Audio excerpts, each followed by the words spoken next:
Hi guys, we are live everywhere. So we are live on YouTube, we are live on Instagram, and we are live on Facebook. So why am I live at 2 p.m.? We're supposed to be doing yoga every day at 2 p.m. And that's because today we're going to be doing yoga, but we're going to be doing a different type of yoga. Really a different type of yoga, but when yoga was first not invented, but before yoga came to the United States, before yoga was westernized, we didn't move, we didn't really move. It was meditation, it was mindset, it was how you are as a person. That is yoga. So you've probably possibly heard the term yoga is more than just the asana. And asana is the Sanskrit, which is the yoga language. Asana is the yoga language Sanskrit word for poses. So if you've heard Chaturanga Dandasana, or maybe you've heard Tadasana. Tadasana is mountain pose. We do that at the beginning of class. Tada, T-A-D-A, means mountain. Asana means pose.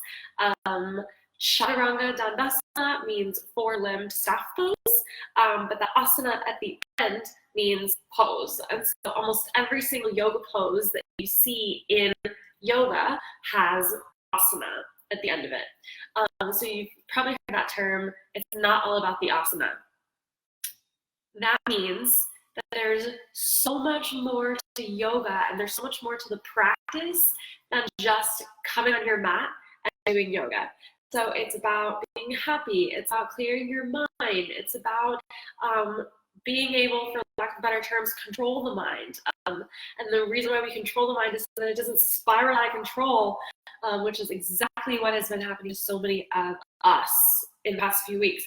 We have been letting our social media let us spiral us out of control. We've been letting our thoughts let us spiral out of control. Just being in the house, right, has been spiraling us out of control. So I want to teach you more than just the asana. Hi Tammy, this is so intertwined with Mindset Reset. I'm so glad you joined. So we're doing Mindset Reset right now, which is everything that I'm learning in yoga, everything that I've learned, all of my training put into creating happiness. So first I want to talk about this book. This is called Living the Sutras. We supply this in teacher training because this is just an amazing book. But this is deep, deep, deep into yoga philosophy and what yoga really is, and kind of I think it's switched around on some of these, but it's Living the Sutras.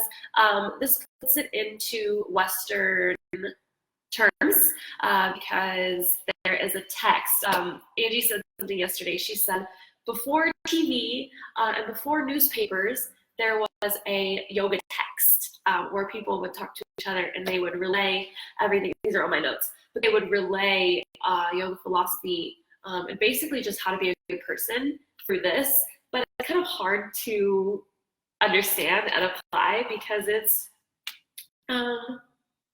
was written so long ago, right? And it doesn't. We don't necessarily think it applies to us because it's from India. It's from the eastern side of the world, and we're living Western. We live totally different. Even today, we live totally different lives than they do in India or on the eastern side of the hemisphere of the world. Okay, so today I wanted to talk about effort and ease. And there are yoga terms for that, but basically it's effort and ease. It's work and play. And you've heard that before, work so that you can play. I have a few other terms. Rest versus go, go, go, go, go. And then comfort versus uncomfortable. So many of us will get stuck in one way, right? We'll either rest way too long and we won't put enough work in, or we will work way too much and then not apply any of the rest. I'm going to work way too long, not apply any rest. And I've been really hypocritical, so I wanted to talk about my day today. It was a day. Today's day was one of those days where you just kind of go to bed and restart over. That was what today was. And there's so many lessons that I learned today that I can apply to so many different things. But the one thing that I was thinking was, I tell people all the time, fill your own cup so that you can fill other people's cups all the time. I say that all the time. And since the studio has been closed, I have been working nonstop, like no less than 12-hour days inside the studio, just on my computer filming, just trying to keep this space for you to come back to, for the teachers to come back to, so that this space doesn't decay during this time, right? I want it to be, I'm putting the effort in so that I'm putting the sacrifice and the effort in now so that we can survive throughout this entire thing. I haven't had a day off or an hour off, and I haven't had much rest, and I'm not feeding myself the way that I should be feeding myself. I'm not drinking enough water the way I should be drinking the water. So I'm putting all effort, and let's just call that ease, right? There's no rest time. So if you do not if you only work, and you never rest, you never pay attention to the to the ease, it will hit you in the face like a truck, which is exactly what happened to me this morning. I didn't get hit in the face by a truck, but it felt like it. It just seems like one after another, just terrible events. And it's only like, it's 2 o'clock, and from like 7 in the morning to 11:30, just terrible events kept happening. And I went home, I showered, I washed my hair, I blew it dry, I straightened it. I spent like an hour and a half just pampering myself, and I feel so much better. And so I was able to step away from the business, step away from the effort, right? Step away from all of this so that I could put some ease, so that I could put some play, so that I could fill my cup right back up again. And so I needed to be hit in the face by a truck this morning, obviously, to remind me, even though I say it to everybody, that needed to happen to me. But I want to talk about yoga. And like, you guys, this is really awesome because this is yoga. Like, this is yoga teaching us. This is not me teaching you. This is what I learned from yoga and what I am applying. So I learned it and I applied it. Now I'm teaching it so that you can learn it, apply it, and then maybe teach it to somebody else, and maybe inspire somebody else to be able to have the effort and the ease. Okay, so we already talked about the balance of both. So the balance of both then creates harmony. So what tends to happen is we work so hard and then we rest so hard, and then we have to get hit in the face by something, and then we work really hard, and then we work so hard and we have to get hit in the face by something, and then we rest really hard. We want to have that balance where we don't have to get hit in the face by a truck to make us want to go the other way, right? And it goes both ways. Sometimes we rest so hard that we're like, oh my gosh, I really need to do something, or this is going to happen, or I'm going to get hit in the face by a truck. Very violent, right? I didn't get hit in the face by a truck or get in any type of accident today. It's just what it felt like. And the ease, so in yoga terms, the ease doesn't necessarily mean like play. In yoga terms, the ease means dispassion. So I work so hard, but I don't care about the outcome. That's where the ease comes in. So I put all this work in, but I don't have the expectation of what is going to come from it, because I can trust that the work that I put in is going to come to fruition, right? That's what we want to come from this. Like, we're not working so hard so that we can play. In yoga terms, we are working hard because we work hard, but then not caring about the outcome because we have trust in what the outcome will be. We don't have an expectation of what the outcome will be. So I wanted to talk about, I loved it in this book. So again, this is Living the Sutras. I loved in this book, it said,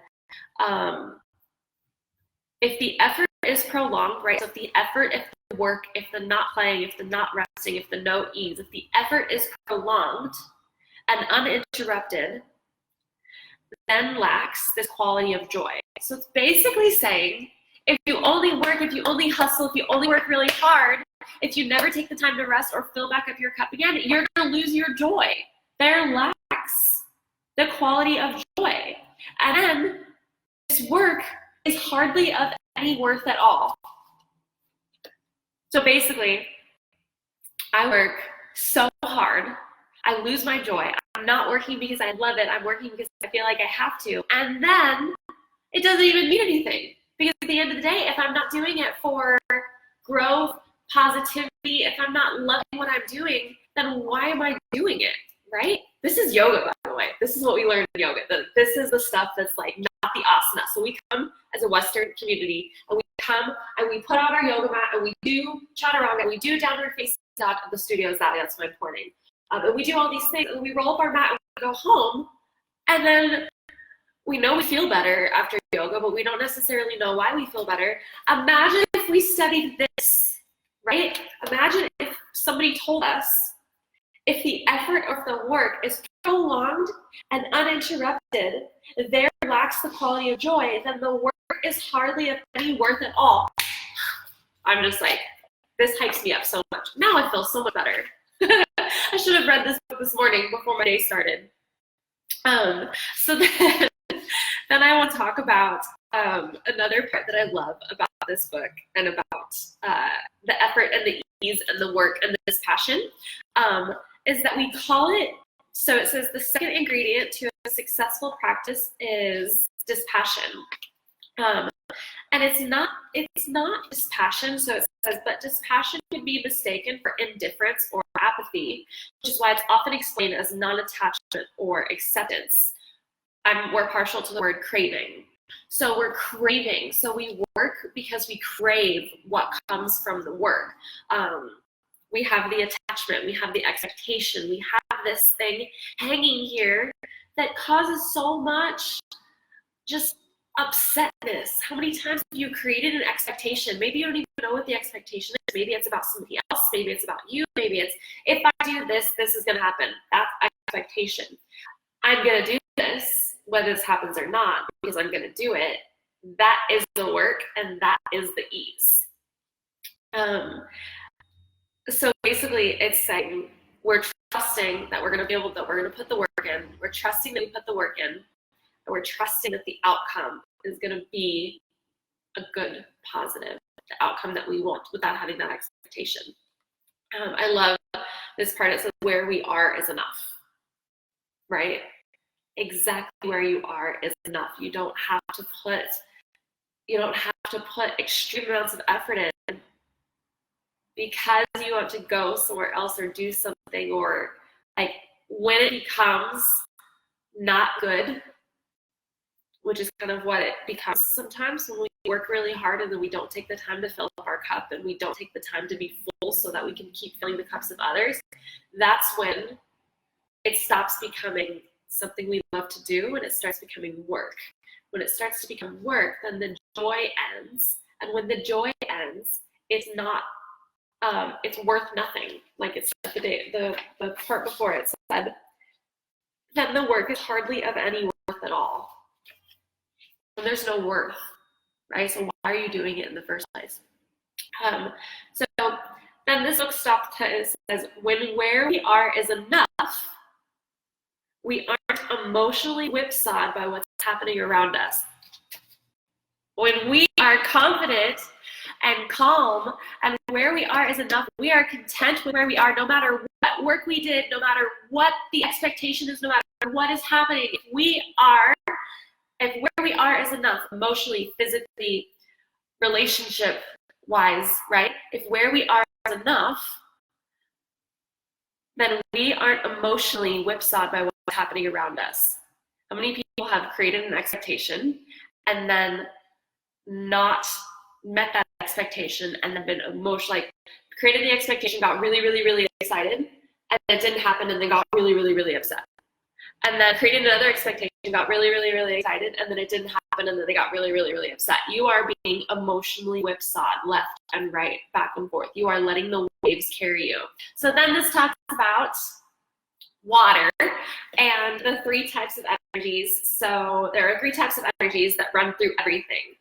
there's, and we like to talk about it as water, we like to talk about it as waves. So the first type is, and I'm not going to say the Sanskrit names, but the first type is, imagine like big, aggressive, fiery, powerful waves that big wave surfers would search out. Like they crash and then they come back up and they're really powerful and they toss you and they turn you and you don't really have control of what's happening. You're just kind of like exactly whipsawing by the waves. Like you are at the mercy of the wave, right? The other one is like a swamp, like a pond where it's like muddy, you can't really see through it. It's really kind of like jello. So it's really, really, really thick and cloudy and you can't really see through it and you're slow moving. It's kind of hard to decipher where you go. So the one really, really powerful where it doesn't matter if you can see or not, it's just going to throw you around. And then the one where you're moving so slow you can't see anything. And then there's the one in the center that is clear, pristine, calm waters where you can see through it all the way down. You can see out everywhere you go. It's just completely clear. You know exactly what's happening. So this talks about when where we are is enough, we are sailing towards our goals on a boat that remains steady. Oh, wait. Okay, so the third is balanced, harmonious, right? So balance, I can see through it, it's clear, it's got all the things that I just talked about, but then it says, so those are the three energies, right? The three energies are the big waves, the muddy, and then the clear. But when we match this effort and ease, and when where we are, so no matter how much work we put in, we don't care about the outcome, that means where we are is enough. We are sailing towards our goals on a boat that remains steady, whether the waves are fierce or the waters are sluggish. So basically, when you look into yourself and I know that I put the work in. I know that I've done everything in my power that I could possibly have done. I have dispassion. I am setting free everything that happens, right? I'm letting the universe take care of everything that happens. I trust that I put the work in and that everything's going to turn out exactly the way that it needs to turn out. Whether that's positive or negative, everything is going to turn out exactly the way that it needs to turn out, no matter how much effort I put in. Then, any other action, I already know I put the work in. I'm good.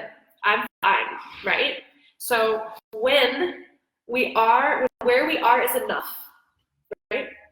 We are sailing towards our goals on a boat that remains steady, whether the waves are fierce or whether the waves are sluggish. So it doesn't matter what happens around you. You're on this path, baby. Nothing can stop you. This is yoga. It makes me so happy. It makes me so excited. So when we let go of any expectations amid full effort, right? So full effort, full-fledged forward, but then letting go of any expectations that we have attached to that, then we have a balanced effort and ease. We are tossed about by life's waves, and that's when mind, body, heart, and spirit are fully open to the present moment. So intense, so amazing, so beautiful, so comforting, right?